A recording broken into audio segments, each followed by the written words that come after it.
ശുക്ലം ഗുരുവിൻ്റെ രക്തമായി കൊടുക്കുന്നെന്നാണ് പറയുന്നത്. കാമ ഊർജത്തെ അതിനെ വീര്യത്തോടു കൂടി നമ്മൾ നിലനിർത്തിക്കൊണ്ടത് കൊടുക്കുവാണ്. ഇപ്പം നിങ്ങൾ കാണുന്ന അവിടെ വെച്ച് ഇങ്ങനെ ദീക്ഷ കൊടുത്തിടുന്നത്. അതിനുശേഷം 3-4 ദിവസം ഞാൻ അനുഭവിക്കുന്ന നട്ടല് വേദന എനിക്ക് മാത്രമേ അറിയുള്ളൂ. എൻ്റെ അപ്പോൾ ഒരാളില്ലാതെ എനിക്ക് 4 ദിവസം സർവൈവ് ചെയ്ത് പോകാൻ പറ്റില്ല. കട്ടിലിൽ നിന്നിക്കാൻ പറ്റത്തില്ല. എനിക്ക് നട്ടലിൻ്റെ വേദന ഉണ്ട്. ലൈഫ് എനർജി ഉള്ളത് കൊണ്ടാണ് ഈ ആരോഗ്യം നല്ല രീതിയിൽ നിൽക്കുന്നത്. അതേസമയം ഈ ലൈഫ് എനർജി കുറഞ്ഞു വരുമ്പം ഈ എനർജി അല്ലേ കൊടുക്കുന്നത്. ഒരു എനർജിയുടെ ഒരു 60% ലൈഫ് എനർജി ആ നിമിഷം ദീക്ഷയോട് നഷ്ടപ്പെടുന്നുണ്ട്. അത് എന്നെ ബാധിക്കും. ഇതൊരു മനുഷ്യൻ ബാധിക്കും. ആ പ്രാരാബ്ധ ബന്ധനത്തിൽ നിന്ന് മുറിച്ചിട്ടാണ് ഗുരുവിന്റെ കുണ്ടലിനിയായിട്ട് ചേർക്കുന്നത്. കുലദേവത എന്ന് കേട്ടിട്ടല്ലേ? അത് ഗുരു കുലോ എന്ന് കേട്ടിട്ടില്ല. ഗുരുവും കുലവുമാണ്. കുലദേവത എങ്ങനെയാണ്? ഒരു കുലദേവതയുള്ള ഒരാൾ വേറൊരു ക്ഷേത്രത്തിൽ പോകത്തില്ല. നമ്മുടെ പ്രാണൻ നമ്മുടെ പ്രാണൻ ബന്ധപ്പെട്ടിരിക്കുന്നത് നമ്മുടെ അച്ഛനും അമ്മയും പൂർവികരുമായിട്ടാണ്. അതിന് നമ്മൾ പിതൃക്കളെന്ന് പറയും. ആ പിതൃബന്ധനം ഉള്ളതുകൊണ്ട് നമ്മുടെ അച്ഛൻ്റെ അമ്മൂമ്മയുടെ എല്ലാം കർമ്മമാണ് നമ്മുടെ ഉള്ളിലിരിക്കുന്നത്. അവരിൽ കാമം, ക്രോധം, ലോഭം, മോഹം, അഹങ്കാരം എല്ലാം പിടിപെടും.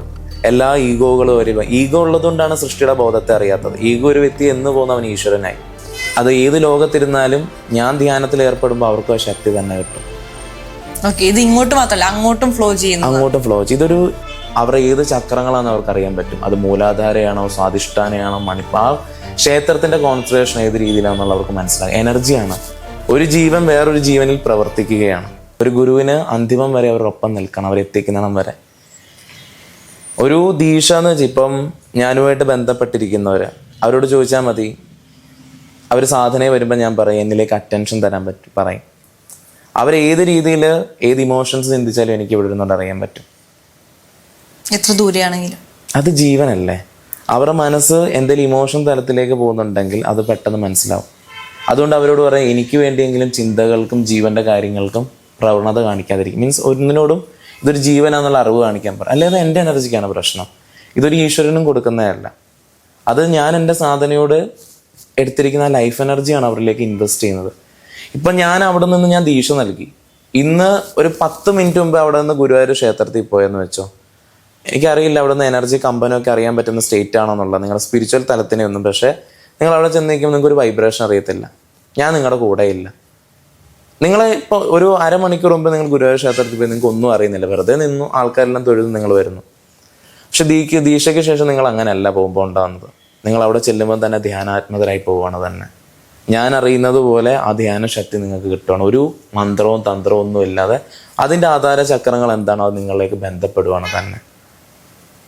ഒരു ജീവൻ വേറൊരു ജീവനിൽ പ്രവർത്തിക്കുകയാണ്. ആ ഒരു അവസ്ഥയാണ് ദീക്ഷ. ഇപ്പം ഞാൻ ഏകദേശം എത്രയോ ആൾക്കാർക്ക് ദീക്ഷ കൊടുത്തിട്ടുണ്ട്. നിങ്ങൾ നോക്കിയാൽ മതി. ആ വൺ ഡേ കൊണ്ട് അവരിൽ കാണിക്കുന്ന ഒരു വിഡ്ഢിത്തരമല്ല അത്. ഞാനത് കൊടുത്തതിന് ശേഷം അവർ പല ക്ഷേത്രങ്ങളിലും പോകും. ഞാനില്ല അവിടെ. നിങ്ങൾ മനസ്സിലാക്കണം, അതൊരു മൈൻഡ് ട്രെയിനിങ് അല്ല. ഇല്ലെങ്കിൽ പോലും അവരുടെ ഏത് ചക്രങ്ങളാണെന്ന് അവർക്ക് അറിയാൻ പറ്റും. അത് മൂലാധാരയാണോ, സ്വാധിഷ്ഠാനയാണോ, മണിപ്പ ആ ക്ഷേത്രത്തിൻ്റെ കോൺസെൻട്രേഷൻ ഏത് രീതിയിലാണെന്നുള്ള അവർക്ക് മനസ്സിലാകും. എനർജിയാണ്. ഈ എനർജി വരുമ്പോൾ മനസ്സവിടെ കട്ട് ചെയ്യുവാണ്. റിസീവ് ചെയ്ത് അവർ ആ കമ്പനത്തിൽ ധ്യാന ശക്തിയാണ് കിട്ടുന്നത്. ധ്യാനത്തിലൂടെ ഈ കോൺഷ്യസ്നസ് അറിയാൻ പറ്റുള്ളൂ. ധ്യാനം, ധാരണ, സമാധി എന്നാണ് പറഞ്ഞിരിക്കുന്നത്. ധ്യാനം കൂടുതൽ സംഭവിച്ച ധാരണ ഉണ്ടാവുള്ളൂ. ധാരണ എന്ന് വെച്ചാൽ തിരിച്ചറിവാണ്. ഇന്ദ്രിയങ്ങളുടെ തിരിച്ചറിവല്ല, ബോധത്തിൻ്റെ തിരിച്ചറിവിനെ അറിയുന്ന സ്റ്റേറ്റാണ്. എന്നാൽ മാത്രമേ സമാധിയുള്ളൂ. ഗുരു അതിനായിട്ടാണ് ദീക്ഷ നൽകുന്നത്. അതിനെ ഒരു ശിഷ്യൻ എത്രത്തോളം പരിപാലിക്കുന്നു അത്രത്തോളം ആ ശിഷ്യനും ഗുരുവും തമ്മിലുള്ള ബന്ധം വർദ്ധിക്കുകയാണ്. ആ സ്റ്റേറ്റിൽ അത് ഏത് ലോകത്തിരുന്നാലും ഞാൻ ധ്യാനത്തിൽ ഏർപ്പെടുമ്പോൾ അവർക്കും ആ ശക്തി തന്നെ കിട്ടും. ഇത് ഇങ്ങോട്ട് മാത്രമല്ല അങ്ങോട്ടും ഫ്ലോ ചെയ്യുന്നു. ഇതൊരു ഇൻഫിനിറ്റി പോലെ. ഈ യന്ത്രത്തിൽ കണ്ടില്ല ഒരു ഇൻഫിനിറ്റി, അതേപോലെ തന്നെ ഇതിങ്ങനെ അവരിലേക്കും അത് കമ്പനം കൊള്ളും. ഞാൻ ചോദിക്കട്ടെ, ഇപ്പൊ ഈ എനർജി ഫ്ലോനെ കുറിച്ച് നമ്മൾ സംസാരിച്ചു. അങ്ങേക്ക് ഈ എനർജി എവിടെ നിന്നാണ് കിട്ടിയത്? ഗുരുവിൽ നിന്നാണ്. അപ്പോ ഇപ്പൊ അങ്ങയുടെ ശിഷ്യന്മാർ ചെയ്യുന്ന പ്രവർത്തികൾ അങ്ങയെ ബാധിക്കുമെന്ന് പറഞ്ഞല്ലോ. ഈ അങ്ങയെ ബാധിക്കുന്ന ഈ സംഭവം അങ്ങയുടെ ഗുരുവിനെയും ബാധിക്കില്ലേ? തീർച്ചയായിട്ടും. അപ്പൊ ഇതിങ്ങനെ ഒരു സൈക്കിളായി പൊയ്ക്കൊണ്ടിരിക്കുന്നത്. അതുകൊണ്ട് സൈക്കിളായിട്ട് വരും. അതെന്ന് വെച്ചാൽ അവര് പ്രവണത എന്ന് വെച്ച് കഴിഞ്ഞാൽ ഇപ്പൊ റേക്കി ഹീലിംഗ് ഒക്കെ ചെയ്തു കഴിഞ്ഞാൽ ഞാൻ പറയാറുണ്ട് അവരുടെ ഊർജ്ജത്തെ ഞാൻ ഇല്ലാതാക്കി കളയുമെന്ന്. അതിനും അങ്ങക്ക് സാധിക്കും. ഈ കൊടുത്തത് തന്നെ തിരിച്ചെടുക്കാൻ പറ്റും. ആ തിരിച്ചെടുത്ത് കഴിഞ്ഞാൽ പിന്നെ ഒരിക്കലും അവർക്ക് ആത്മമുക്തി ഉണ്ടാവില്ല. അങ്ങനെ ഒരു തവണ ജീവനെ പിരിച്ചെടുത്ത ശാപമാണത്. ശാപം എന്ന് വെച്ചാൽ വെറുതെ പ്രാകുന്ന ഒരു പ്രോസസ്സല്ല. എനർജി ഒരു തവണ നമ്മൾ പിന്നോട്ട് വലിച്ചു കഴിഞ്ഞാൽ പിന്നെ വേറൊരു ഗുരുവിലൂടെ അത് കിട്ടില്ല. ഞാൻ കേട്ടിട്ടുണ്ട് ഈ നമ്മള് അമ്പലത്തിലൊക്കെ താന്ത്രികമായി പൂജകളൊക്കെ ചെയ്യാൻ പോകുന്ന ഒരു ദീക്ഷ സ്വീകരിക്കുമല്ലോ.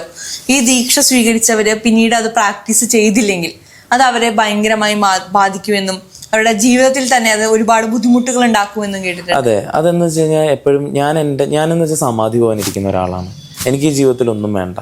അപ്പോൾ ഞാനിവിടെ ഫിസിക്കലി ഇങ്ങനെ ഈ ഒരു ശരീരത്തിൽ നിൽക്കുന്ന സമയം ഞാൻ ദീക്ഷ കൊടുത്ത് എൻ്റെ ഒപ്പം നിർത്തിയിരിക്കുന്ന ആൾക്കാർ, അവർക്ക് പർട്ടിക്കുലറായിട്ടുള്ള സാധന ഇല്ല എന്നുണ്ടെങ്കിൽ അവർ മൈൻഡിൻ്റെ തലത്തിലേക്ക് വരും. അവരിൽ കാമം, ക്രോധം, ലോഭം, മോഹം, അഹങ്കാരം എല്ലാം പിടിപെടും. എല്ലാ ഈഗോകളും ഈഗോ ഉള്ളതുകൊണ്ടാണ് സൃഷ്ടിയുടെ ബോധത്തെ അറിയാത്തത്. ഈഗോ ഒരു വ്യക്തി എന്ന് പോകുന്ന അവൻ ഈശ്വരനായി. അതിനെ നമുക്ക് ദൈവം എന്ന് വിളിക്കാം. ഈഗോ ഇല്ലാത്ത ഒരാളെ ദൈവം എന്ന് വിളിക്കാൻ പറ്റും. അപ്പം ആ ഒരു ഈശ്വരത്വത്തിന്റെ കമ്പനത്തിൽ അവർ നിലനിൽക്കണമെങ്കിൽ അവർക്ക് സാധന നിരന്തരം വേണം. സാധന ചെയ്ത് 7ാം ചക്രത്തിൽ എത്തുന്നതിനും വരെ ഗുരുവിന്റെ സപ്പോർട്ടും വേണം. അപ്പം ആ ടൈമിൽ അവർ ദീക്ഷയ്ക്ക് കൊടുത്തിരിക്കുന്ന ഊർജ്ജത്തെ അവർ സൂക്ഷിക്കാനും വില്ലിങ് ആയിരിക്കണം. സൂക്ഷിക്കുക എന്ന് വെച്ചാൽ ഗുരു എനിക്ക് ദീക്ഷ തന്നിട്ടുണ്ട്, ആ മനോഭാവം അല്ല. അവിടെ മനസ്സില്ല. അവിടെ മനസ്സില്ലാതെ സാധന അർപ്പിച്ചാൽ മാത്രമേ അത് സംഭവിക്കുള്ളൂ.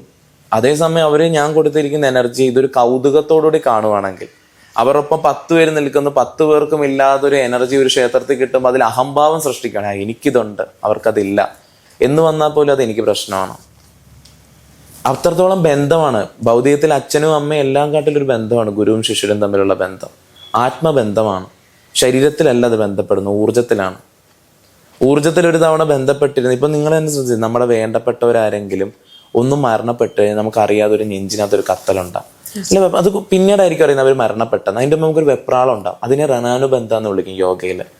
പ്രാണൻ എല്ലാവരും അത് ചെവി കണ്ടിട്ടില്ലേ, പൊത്തി അടയ്ക്കുന്നു. അതിൽ മരിച്ചു കഴിയുമ്പോൾ പണ്ടുള്ള അമ്മമാരൊക്കെ പൊത്തി അടയ്ക്കുന്നു. അപ്പം എന്ത് ദോഷമുള്ളത് കേൾക്കാനാന്ന് പറയും. അതേപോലെ തന്നെ നമ്മുടെ പ്രാണൻ നമ്മുടെ പ്രാണൻ ബന്ധപ്പെട്ടിരിക്കുന്നത് നമ്മുടെ അച്ഛനും അമ്മയും പൂർവികരുമായിട്ടാണ്. അതിന് നമ്മൾ പിതൃക്കളെന്ന് പറയും. ആ പിതൃബന്ധനം ഉള്ളതുകൊണ്ട് നമ്മുടെ അച്ഛൻ്റെ അമ്മൂമ്മയുടെ എല്ലാം കർമ്മമാണ് നമ്മുടെ ഉള്ളിലിരിക്കുന്നത്. അവരുടെയാണ് നമ്മുടെ കർമ്മം. അപ്പോൾ ഇവിടുത്തെ അമ്മുമ്മയുടെ അമ്മുമ്മ ഇപ്പോൾ ഒരു 10 തലമുറയ്ക്ക് മുമ്പേന്ന് വെച്ചാൽ അവിടെ നിന്ന് കണ്ടിട്ടില്ലെന്ന് വെച്ചോ, പക്ഷെ അവരുടെ ഓർമ്മകളാണ് അവിടെ നിന്ന് പ്രവർത്തിച്ചുകൊണ്ടിരിക്കുന്നത്. ആ രീതിയിൽ ഊർജ്ജതലത്തിൽ ബന്ധപ്പെടും പലതും. ആ പ്രാരാബ്ധ ബന്ധനത്തിൽ നിന്ന് മുറിച്ചിട്ടാണ് ഗുരുവിന്റെ കുണ്ടലിനിയായിട്ട് ചേർക്കുന്നത്. കുലദേവത എന്ന് കേട്ടിട്ടില്ലേ? അത് ഗുരുകുലോ എന്ന് കേട്ടിട്ടില്ല? ഗുരുവും കുലവുമാണ്. കുലദേവത എങ്ങനെയാണ്? ഒരു കുലദേവതയുള്ള ഒരാൾ വേറൊരു ക്ഷേത്രത്തിൽ പോകത്തില്ല. ആ കുലദേവതയുടെ ചൈതന്യം അതിൽ നിന്ന് നഷ്ടപ്പെട്ടു. അതേപോലെ കുലദേവത എന്ന് പറയുന്നൊരു പർട്ടിക്കുലർ രീതിയിൽ കുണ്ടലിനിയായിട്ട് ബന്ധപ്പെടുത്തി വെക്കുന്നതാണ്. അപ്പോൾ അതിൽ നിരന്തരം ഇപ്പം നിങ്ങൾക്ക് എന്തൊരു പ്രശ്നവും ലൈഫിൽ ഉണ്ടായാലും കുലദേവത അടുത്താണ് പോകാൻ പറയുന്നത്. എന്തുകൊണ്ട്? അതൊരു പർട്ടിക്കുലർ നിങ്ങളുടെ വീട്ടിൽ തന്നെ ഒരു സോളാണ്. അവർക്ക് നിങ്ങളുടെ ആ എനർജി അറിയാൻ പറ്റും, നിങ്ങൾ ഏത് രീതിയിലാണ് പൊയ്ക്കൊണ്ടിരിക്കുന്നതെന്ന്. അതേപോലെ തന്നെ ഗുരുവിനും ആ സ്പന്ദനത്തെ അറിയാൻ പറ്റും, ശിഷ്യരുടെ ആ കമ്പനത്തെ അറിയാൻ പറ്റും. അതുകൊണ്ട് ദീക്ഷ എന്ന് പറയുന്നത് വളരെ ഡേഞ്ചറസ് ആണ് എന്നെ സംബന്ധിച്ച് നോക്കുമ്പോൾ. എൻ്റെ ലൈഫിനെ ഞാൻ വിശ്വാസത്തിൻ്റെ പുറത്ത് മാത്രമാണ് ആൾക്കാർക്ക് കൊടുക്കുന്നത്. അതിനുശേഷം എനിക്ക് പലതും സംഭവിക്കും, മനസ്സിലായോ? ഇപ്പം തന്നെ ഞാനൊരു ഈവെൻ്റ് നടത്തുന്നതിൻ്റെ മുമ്പ് ഇപ്പം ഞാൻ ഈവെൻ്റ് വെക്കാറില്ല. അങ്ങനെ എന്തുകൊണ്ടാണ് ഈ നിരന്തര സാധന ചെയ്തൊക്കെ ആൾക്കാരെ കൊണ്ടുവന്നത്? ആരും അങ്ങനെ തയ്യാറെടുപ്പോട് വന്നില്ലേ, വളരെ ബുദ്ധിമുട്ടാണ്. അവിടെ വന്നിട്ട് വേറെ ആക്ടിവിറ്റീസോ അല്ലെങ്കിൽ വല്ല മന്ത്രവാദമോ ഇതൊക്കെ ചെയ്യുന്ന ആൾക്കാരും ഉണ്ട്, റേക്ക് ചെയ്യുന്നവരൊക്കെ. ഇവരൊക്കെ ഞാനൊരു എനർജി കൊടുത്തിട്ട് ആ എനർജി മറ്റുള്ളവരൊക്കെ ആ രീതിയിൽ യൂസ് ചെയ്യുമ്പോൾ അത് എന്നെ ബാധിക്കും. ഇതൊരു മനുഷ്യനെ ബാധിക്കും വെച്ചാൽ പല രീതിയിലും ബാധിക്കും. എപ്പോഴും തന്നെ ലൈഫ് എനർജി ഉള്ളത് കൊണ്ടാണ് ഈ ആരോഗ്യം നല്ല രീതിയിൽ നിൽക്കുന്നത്. അതേസമയം ഈ ലൈഫ് എനർജി കുറഞ്ഞു വരുമ്പം ഈ എനർജി അല്ലേ കൊടുക്കുന്നത്. ഒരു എനർജിയുടെ ഒരു 60% ലൈഫ് എനർജി ആ നിമിഷം ദീക്ഷയോട് നഷ്ടപ്പെടുന്നുണ്ട്. ഇപ്പം നിങ്ങൾ കാണുന്ന അവിടെ വെച്ച് ഇങ്ങനെ ദീക്ഷ കൊടുത്തിടുന്നത്, അതിനുശേഷം 3-4 ദിവസം ഞാൻ അനുഭവിക്കുന്ന നട്ടലുവേദന എനിക്ക് മാത്രമേ അറിയുള്ളൂ. എൻ്റെ അപ്പോൾ ഒരാളില്ലാതെ എനിക്ക് 4 ദിവസം സർവൈവ് ചെയ്ത് പോകാൻ പറ്റില്ല. കട്ടിലിൽ നിന്നിക്കാൻ പറ്റത്തില്ല, എനിക്ക് നട്ടലിൻ്റെ വേദന ഉണ്ട്. പക്ഷെ നട്ടലിലൂടെ ഒരു ഫോഴ്സ് ഓഫ് എനർജി 6 മണിക്കൂർ നേരം ഇവിടെ പിടിച്ചു നിർത്തിയിട്ടാണ് ഇത് കൊടുക്കുന്നത്. അതിൽ പിടിച്ചു നിൽക്കുന്ന സമയത്ത് വളരെ ഉന്മേഷവാനും ഊർജ്ജവത്വമുള്ളവനുമാണ്. പക്ഷെ ഇത് കൊടുത്തു പോയി കഴിയുമ്പോൾ നമ്മൾ തളരുവാണ്. എപ്പോഴും ശാസ്ത്രത്തിൽ ശുക്ലം ഗുരുവിൻ്റെ രക്തമായി കൊടുക്കുന്നതെന്നാണ് പറയുന്നത്.